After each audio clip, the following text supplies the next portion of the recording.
आज हम सभी भारत और चीन के संबंध के बारे में पढ़ेंगे। ये क्लास 12th के पॉलिटिकल साइंस का एक बहुत ही महत्वपूर्ण टॉपिक है, जो आपके एग्जाम के लिहाज से भी काफी महत्वपूर्ण है। इसलिए आपको इन चीजों के बारे में बहुत ही अच्छी जानकारी होनी चाहिए कि भारत और चीन के बीच में कैसे संबंध है। तो आइए शुरुआत करते हैं क्लास 12th भारत और चीन के संबंध के बारे में, जो आपके पॉलिटिकल साइंस का बहुत ही इंपॉर्टेंट टॉपिक है। सबसे पहले देखते हैं भारत और चीन के बीच संबंध कैसा है। भारत और चीन के बीच कैसा संबंध है। 1949 की बात है, चीन की क्रांति, चीनी क्रांति के बाद क्या हुआ, चीन में कम्युनिस्ट सरकार को मान्यता देने वाला भारत पहला देशों में से एक था। 1949 में चीनी क्रांति के बाद जब चीन आजाद हो गया, उसके बाद भारत मात्र एक ऐसा देश था जिसके उस समय के वर्तमान मंत्री नेहरू जी थे, अर्थात पंडित जवाहरलाल नेहरू थे, जिन्होंने चीन को स्वीकार किया था। चीन को मतलब चीन के अंदर जो कम्युनिस्ट पार्टी की सरकार थी उसे इन्होंने स्वीकार किया था। भारत ही एक मात्र पहला ऐसा देश था जिन्होंने चीन को मान्यता दी थी एज ए कम्युनिस्ट सरकार में। लेकिन उस समय के जो उप प्रधानमंत्री थे उनका नाम क्या था, उनका नाम था सरदार वल्लभ भाई पटेल। और उस समय वो तत्कालीन गृह मंत्री भी थे, होम मिनिस्टर भी थे हमारे देश के, और बहुत ही अव्वल दर्जे के नेता थे सरदार वल्लभ भाई पटेल। उनको ये बात पहले से शक था। उन्होंने कहा उस समय के वर्तमान प्रधानमंत्री पंडित जवाहरलाल नेहरू को कि चीन जिस तरह से काम कर रहा है, उन्हें शक है कि ये हमारे भारत के ऊपर आक्रमण कर देगा, युद्ध छेड़ देगा। लेकिन नेहरू जी को इस मत में कोई दिलचस्पी नहीं थी, उन्होंने इनकी बातों में दिलचस्पी नहीं लिया और उन्होंने यह कह के इस बात को टाल दिया कि इसकी संभावना नहीं है। जबकि पंडित जवाहरलाल नेहरू को ये बात का बिल्कुल अंदाजा नहीं था कि आगे चल के वाकई में चीन जो है वो हमारे भारत पे आक्रमण कर देगा। सरदार वल्लभ भाई पटेल के लाख समझाने के बावजूद भी पंडित जवाहरलाल नेहरू ने इन चीजों पे ध्यान नहीं दिया। और आगे चल के क्या हुआ, अब पंचशील के बारे में समझते हैं। 29 अप्रैल 1954, 29 अप्रैल 1954 को भारत के प्रधानमंत्री पंडित जवाहरलाल नेहरू तथा चीन के प्रमुख, उस समय जो कम्युनिस्ट पार्टी के प्रमुख नेता थे, उनका नाम था चाउ एन लाई। याद रखिएगा, बहुत ही महत्वपूर्ण है, चाउ एन लाई, जो पंडित जवाहरलाल नेहरू के समय में चाइना के सुप्रीमो हुआ करते थे। उनके बीच ना द्विपक्षीय समझौता हुआ। इनके बीच में क्या हुआ, दोनों तरफ से समझौता हुआ, जिसे हम पंचशील के नाम से जानते हैं। आगे के स्लाइड में आपको जानना है कि इनके बीच जो ये पंचशील समझौता हुआ था दोनों के बीच में, उसके कुछ महत्वपूर्ण बातें क्या-क्या थी। तो उसके महत्वपूर्ण बातों के बारे में ये जानते हैं। सबसे पहला पॉइंट उस समझौते में ये था कि एक दूसरे के विरुद्ध आक्रमण नहीं करेंगे, मतलब कभी भारत जो है वो चाइना पे आक्रमण नहीं करेगा। दूसरी तरफ ये भी था कि चीन भी जो है वो भारत पे आक्रमण नहीं करेगा। ये पहला समझौता था इनका कि इसमें इन्होंने कहा कि हम दूसरे देश एक दूसरे के विरुद्ध ना आक्रमण जैसा कोई काम नहीं करेंगे। आइए हम आपको दूसरे टॉपिक की तरफ लेके चलते हैं। दूसरा टॉपिक हमारा कहता है एक दूसरे के आंतरिक मामलों में हस्तक्षेप न करने की भी बात हुई थी। दूसरा टॉपिक क्या कहता है, एक दूसरे के आंतरिक मामलों में, मतलब जैसे अगर भारत हमारा देश है और भारत के अंदर किसी भी प्रकार की गतिविधियों में चीन जो है वो हस्तक्षेप नहीं करेगा, और चीन के किसी भी प्रकार के देश के अंदर हो रहे गतिविधियों में भारत जो है वो भी हस्तक्षेप नहीं करेगा। मतलब दोनों ने कहा कि हम दोनों के आंतरिक मामलों में, मतलब देश के चल रहे अंदर किसी भी प्रकार के मामलों में हम एक दूसरे के अंदर हस्तक्षेप नहीं करेंगे। तीसरा पॉइंट जो है वो कहता है एक दूसरे की क्षेत्रीय अखंडता का आदर करना। अब ये भी इंपॉर्टेंट पॉइंट है, क्षेत्रीय अखंडता क्या होता है। क्षेत्रीय अखंडता को समझिए, भारत का अपना जितना बड़ा क्षेत्रफल है, कुछ ऐसे ही चीन के भी क्षेत्रफल है, तो हम क्या करेंगे, अपने अपने क्षेत्र का आदर करेंगे, और साथ ही साथ भारत जो है वो चीन की क्षेत्रों की तरफ कब्जा नहीं करेगा और चीन जो है वो भारत की तरफ कब्जा नहीं करेगा। इसी का मतलब है क्षेत्रीय अखंडता का आदर करना।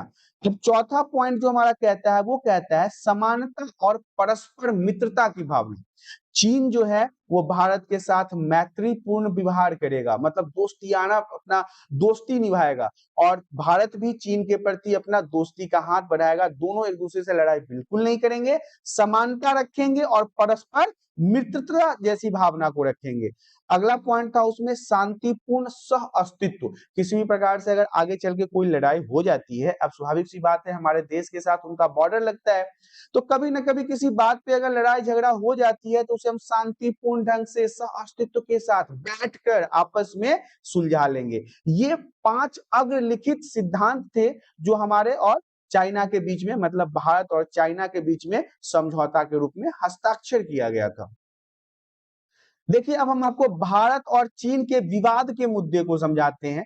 विवाद किस कारण से हमारा चीन के साथ? तो सबसे पहला पॉइंट जो है वो तो हमारा है चीन के साथ कि तिब्बत में जो इन लोगों ने गंद मचा रखा है, इसके ऊपर है कि तिब्बत की जो समस्या है, जब 1950 में चीन ने तिब्बत पर अपना नियंत्रण जमा लिया। यहां से आपका एक एमसीक्यू प्रश्न तैयार होता है कि चीन ने तिब्बत पर अपना नियंत्रण कब जमाया था? तो आप बताएंगे चीन ने तिब्बत पर 1950 में अपना नियंत्रण अर्थात उस पे पूरा अधिकार जमा लिया था। जानते हैं इसके बाद क्या हुआ? तिब्बती जनता ने इनका विरोध किया। तिब्बत के जो लोग थे, जो वहां के स्थानीय लोग थे, जैसे हम मान लो मैं आपको बताता हूं, मैं बिहार का रहने वाला हूं, और अगर बिहार पे कोई कब्जा कर लेता है तो मैं उसके खिलाफ आवाज उठाऊंगा, तो मैं क्या हो जाऊंगा? मैं बिहार का जनता हो जाऊंगा, वहां के लोग हो जाएंगे। तो ऐसे ही जब चाइना ने 1950 में तिब्बत पे कब्जा कर लिया तो तिब्बत के जनता ने इसका विरोध किया। भारत ने इसका खुला विरोध नहीं किया। पंडित जवाहरलाल नेहरू के उस समय हाथ में सारी कमान थी, लेकिन उन्होंने इसका विरोध नहीं किया, और आज भारत का हिस्सा तिब्बत चाइना के अंदर है। चाइना ने उस पर पूरा कंट्रोल करके रखा है। तिब्बती धार्मिक नेता, तिब्बत के जो धार्मिक नेता थे दलाई लामा, उन्होंने अपने अनुयायी, अनुयायी कहने का मतलब है उनके जो फॉलोअर हुआ करते थे, उनके जो साथी होते थे, उनके साथ वो भारत से राजनीतिक शरण मांगी। कहा भारत को कि मुझे अपने देश में शरण दे दो, क्योंकि बाहर जो है तिब्बत में अब हमारा रहना मुश्किल हो गया है, चाइना ने उस पर अटैक कर दिया है। तो 1959 में भारत ने उन्हें राजनीतिक शरण दे दी, मतलब अपने यहाँ जगह दे दिया रहने के लिए। चीन ने भारत के इस कदम को अपने अंदरूनी मामलों में दखल अंदाजी माना। मैंने आपको पहले ही समझाया था कि इनके बीच में क्या समझौता हुआ था कि एक दूसरे के क्षेत्रीय अखंडता का आदर करेंगे और आंतरिक मामलों में हस्तक्षेप नहीं करेंगे। लेकिन जब भारत ने तिब्बत के अनुयायी सहित और तिब्बत के धार्मिक नेता दलाई लामा को अपने यहाँ राजनीतिक शरण दे दिया, तो चीन ने भारत को इसका अंदरूनी मामले में दखल अंदाजी समझा। अगला पॉइंट हमारा कहता है सीमा विवाद। देखिए चीन और भारत के मध्य विवाद का दूसरा सबसे बड़ा कारण सीमा विवाद है, क्योंकि ये तो हमारा बॉर्डर लगता है चीन के साथ, हमारा पड़ोसी देश है। जैसे कि चीन जो है वो जम्मू कश्मीर के लद्दाख वाले हिस्से में अक्साई चीन और अरुणाचल प्रदेश के अधिकतर हिस्सों में अपना अधिकार जताता है। कौन? चीन। चीन क्या कहता है कि आपका जो जम्मू कश्मीर का लद्दाख वाला हिस्सा है वो हमारे अंदर है। इसके अलावा अक्साई चीन अरुणाचल प्रदेश के कई सारे बॉर्डर वाले इलाकों को चीन अपने कंट्रोल में बताता है, कहता है इस पे हमारा अधिकार है, जिससे भारत के साथ उसका सीमा विवाद हो जाता है। क्योंकि वाकई में अगर देखा जाए तो ये सारे क्षेत्र भारत के हिस्से में हैं। भारत और चीन के युद्ध के बारे में भी आपको जानना पड़ेगा। 1962 की बात है, चीन ने भारत पर पहला हमला कर दिया जब हमारे देश के गृह मंत्री सरदार पटेल पंडित जवाहरलाल को समझा रहे थे कि चीन जो है वो हमारे देश पे हमला करने वाला है, लेकिन पंडित जवाहरलाल नेहरू ने इसे नजरअंदाज कर दिया। उसके बाद क्या हुआ? 1962 में चीन ने भारत पर अटैक कर दिया। भारतीय सेना ने इसका कड़ा प्रतिरोध किया, सेना ने इसका खूब विरोध किया, परंतु चीनी बढ़त रोकने में वो नाकामयाब रहे। चीनी सेना को वो रोक नहीं पाए और आखिरकार चीन ने एक तरफा युद्ध विराम घोषित कर दिया। चीन से हार कर भारत की, खासकर नेहरू जी की छवि की अगर बात की जाए तो पूरे दुनिया में उनके छवि पे बहुत ही एक धब्बा लग गया, दाग लग गया, क्योंकि अंतरराष्ट्रीय स्तर पर उन्हें काफी नुकसान पहुंचा जब वो चीन से युद्ध हार चुके थे।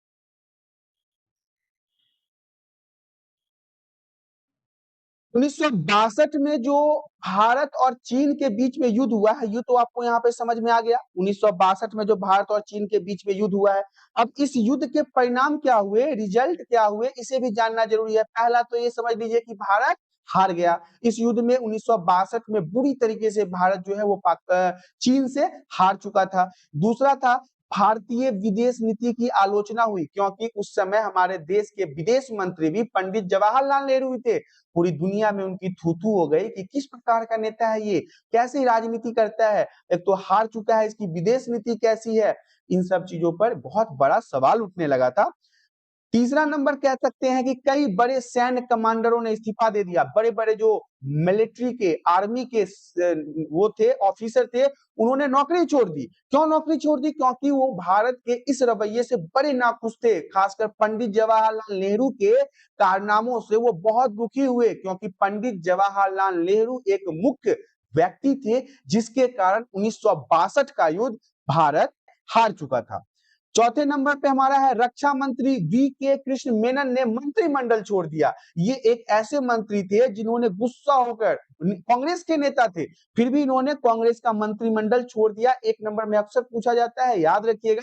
रक्षा मंत्री थे उस समय के वी के कृष्ण मेनन, जिन्होंने मंत्रिमंडल छोड़ दिया। पहली बार सरकार के खिलाफ अविश्वास पत्र लाया गया, क्योंकि नेहरू जी जो थे वो अय्याश किस्म के आदमी थे, एकदम अपने तंग भंग में रहते थे, पूर्ण फैसिलिटी में रहते थे, गुलाब का फूल बांटते रहते थे। उन्हें देश के अंदर क्या हलचल हो रही है इससे उनको कोई फर्क नहीं पड़ता था। लेकिन दूसरी तरफ अगर हम उस समय के सरदार वल्लभ भाई पटेल की बात कर ले, तो वो एक लौह पुरुष उन्हें कहा जाता था। ऐसे उन्हें लौह पुरुष नहीं कहा जाता था, वो देश के भले के बारे में सोचते थे।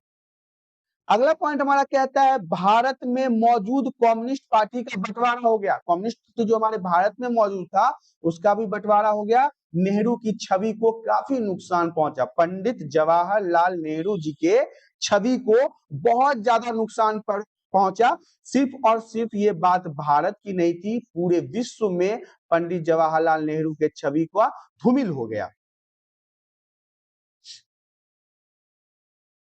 आगे के पॉइंट में भारत चीन संबंधों के सुधार की पहल के बारे में जान लेते हैं कि कैसे फिर जब युद्ध हो गया, इतनी हलचलें हो गई, इतना ज्यादा संबंध भारत के साथ चीन का खराब हो गया, इसके बाद फिर संबंध सुधार की पहल किस तरफ से हुई। तो 1962 के बाद भारत और चीन की अगर संबंधों की बात कर ले, 1976 की बात है कि राजनयिक संबंध बहाल करना शुरू कर दिया। राजनयिक संबंध का क्या मतलब है कि हमारे भारत देश के राजनेता चीन के नेताओं के साथ बातचीत करना शुरू कर दिए, और चीन के जो राजनीति के नेता थे वो भारत के साथ बात करना शुरू कर दिए। इसे ही राजनीतिक संबंध कहते हैं। 1979 की बात है, 1979 में श्री अटल बिहारी वाजपेयी जो विदेश मंत्री हुआ करते थे उस समय, तथा श्री राजीव गांधी जो 1962 के बाद पहले प्रधानमंत्री के तौर पर चीन की यात्रा किया। मतलब कि पहले तो श्री अटल बिहारी वाजपेयी 1979 में गए, फिर 1962 के बाद पहले प्रधानमंत्री के तौर पर राजीव गांधी चीन के दौरे पे गए। परंतु चीन के साथ वहां पे जो संबंध के बारे में बात नहीं हुआ, मतलब आपसी अच्छे रिश्ते के बारे में बात नहीं हुआ, वहां पे ज्यादातर व्यापार के बारे में बात हुआ, बिजनेस के बारे में बात हुआ।